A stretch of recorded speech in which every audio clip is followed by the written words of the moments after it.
What's up, friends? We're going to check out Alice in Chains' Sludge Factory today.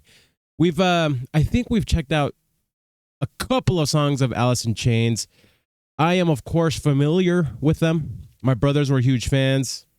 So the songs that I would probably always add to some sort of playlist growing up or whatnot of theirs would be like Wood and The Rooster. So I'm familiar with some of those quite famous songs, right? We're checking out Sludge Factory. A friend of the channel sent this over and gave me a cool backstory. So I want to read this before we get into it. And I have the lyrics pulled up, as y'all know. And I'm just a fan of greatness. And Lane Staley is one of those guys who has one of the most amazing, unique voices you can hear, right? So a few years prior to this Unplugged performance, MTV executives admitted parting ways with Alice in Chains due to Lane Staley's terrifying behavior. So I wonder if it's in regards to his, battles with addiction and whatnot.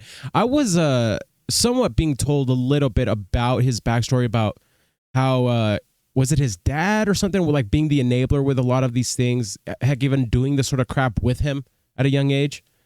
Am I getting that right? Let me know.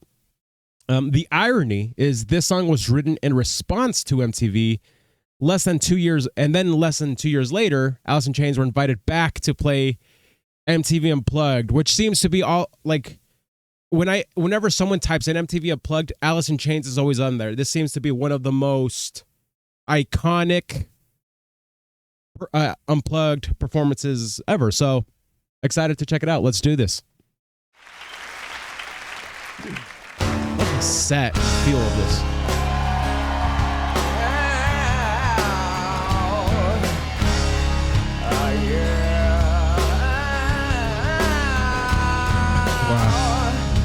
Do you think the crowd knows the irony of this performance here?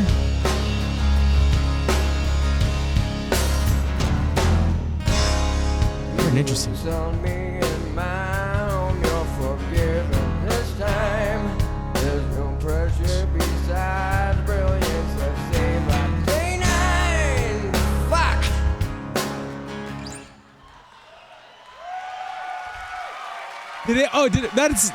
That is so cool, actually.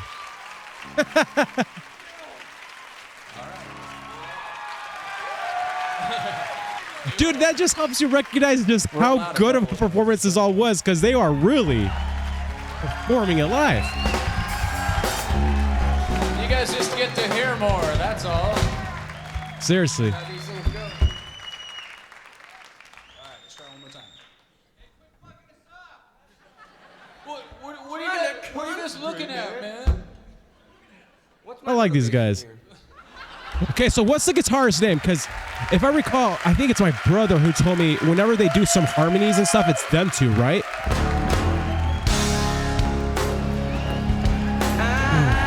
Dude, Lava Lamps.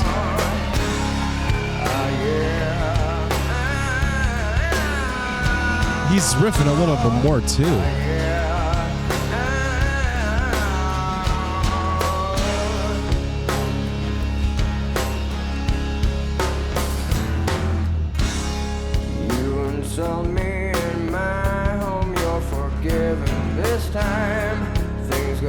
Gosh, acoustic music in a minor just sounds so legit. I'm high. Look in my eyes deep and watch the clouds change with time.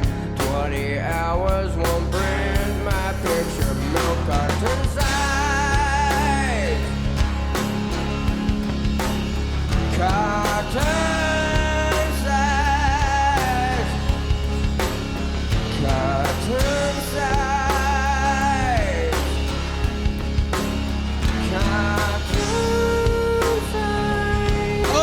Gosh, and I got the chills. Dude, that gave me the chills. Congratulations, ain't the real why.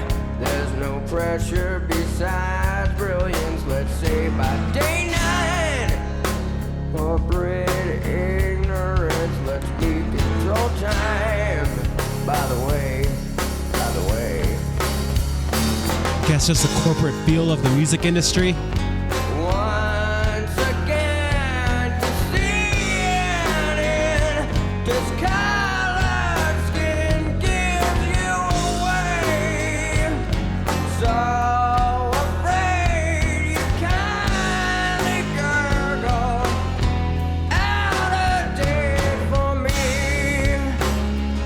Okay. I need to. Oh, dude, I love the melody of this song. Dude. All right, so I'm also trying these like new, like not fat burners, but these like nootropic stuff in the morning. I don't know if that's like amplifying this, but dude, I got like a. All right, so for Tool, I call them we call them a Toolgasm. There's another band we've checked out, Nightwish. We call it a Floorgasm when I'm feeling it. What's the what did I just have? A Lanegasm? Gosh, that was amazing, dude. Gosh, that felt cool.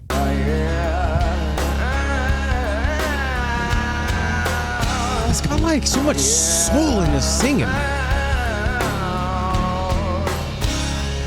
Like the grunge, like rock singers of the 90s, dude, were so legit.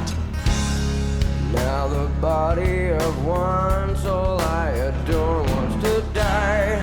You have always told me you'd not live past 25. Okay, so there was this them talking to him about. Long enough to repay all who caused strife.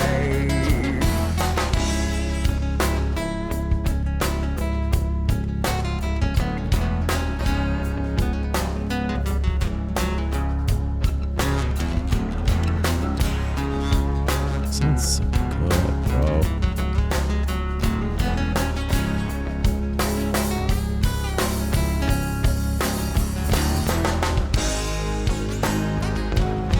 Once again, you see it in discolored skin gives you away.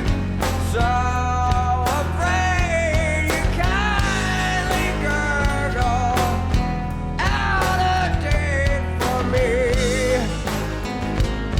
Once again, you see it in discolored skin gives you away. So afraid you kindly gurgle out a date for me. Homie takes it places, doesn't he? Oh yeah. Oh yeah.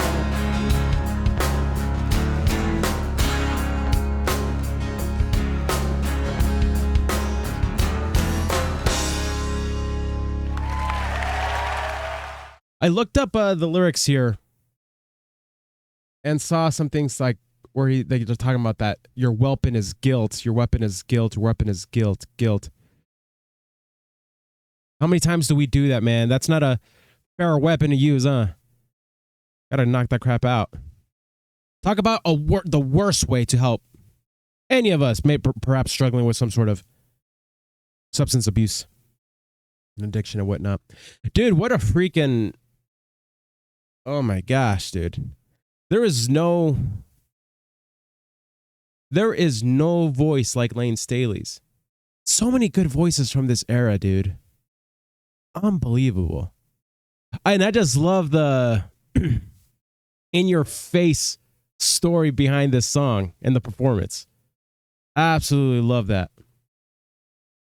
Watching Lane Staley, one can't help but up for us to talk about, like, addiction and whatnot. And as I've heard a little bit of his backstory, I mean, it honestly is so understandable. Like, how could one not do the things he would do based on some of the things like from his kid when he was a kid, right? I know we've mentioned this quote on the channel before. Like, the miracle in life is how we're not all addicted to something all the time, because life is hard and unfair, isn't it? Man, and hopefully we can get a little rid of more and more of dogma behind addiction and recognize, like, dude, it makes so much sense. We got to help each other out, be there for each other. We've lost so many of these amazing voices that we're just struggling. And who knows? Here's a question for you guys before we go. Was that the source of their genius? Maybe. And that's a shame. All right. Much love, guys. Thank you for the recommendation for Sludge Factory. That was freaking awesome.